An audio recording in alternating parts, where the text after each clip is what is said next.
Many people in Korea were glued to their televisions or smartphones for a second straight day on Wednesday as another televised parliamentary hearing into the power abuse scandal took place at the National Assembly. Out of those who attended the hearing, it was President Park's former chief of staff who was put through the ringer the most. Park Ji-won with the details. The figure drawing the most attention at Wednesday's hearing is former presidential chief of staff Kim Ki-choon, who served in the position for a year and a half until February last year. Kim continued to deny he had any knowledge of Choi Soon-sil while he was serving in the presidential office, and lawmakers have continued to grill him on that point. Lawmakers also asked if he knew about the president's whereabouts on April 16, 2014, the day the Sewol-ho ferry sank, leaving more than 300 dead. Kim said he heard the president was at the presidential office, but does not know the specifics of what she was doing during the 7 hours she was out of the public eye.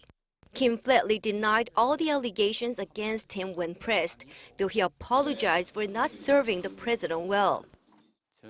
I am truly ashamed and regretful about the current situation as I did a poor job of assisting the president.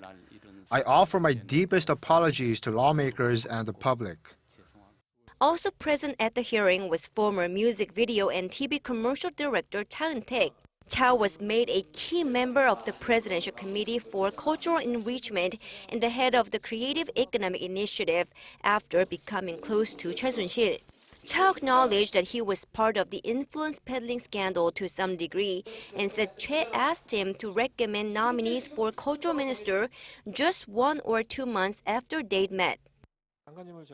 I recommended candidates for culture minister as Choi asked me to do. Former culture minister Kim Jong-duk became a minister after I gave the recommendation to Choi.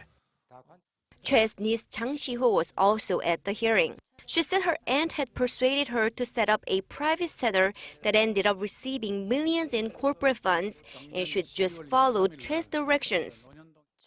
I was in the position of simply following Choi Soon-sil's directions. Besides, she's my aunt and I can't defy her. Ko Yang-tae, one of Choi's closest acquaintances and an employee in Choi's firms, was also in attendance.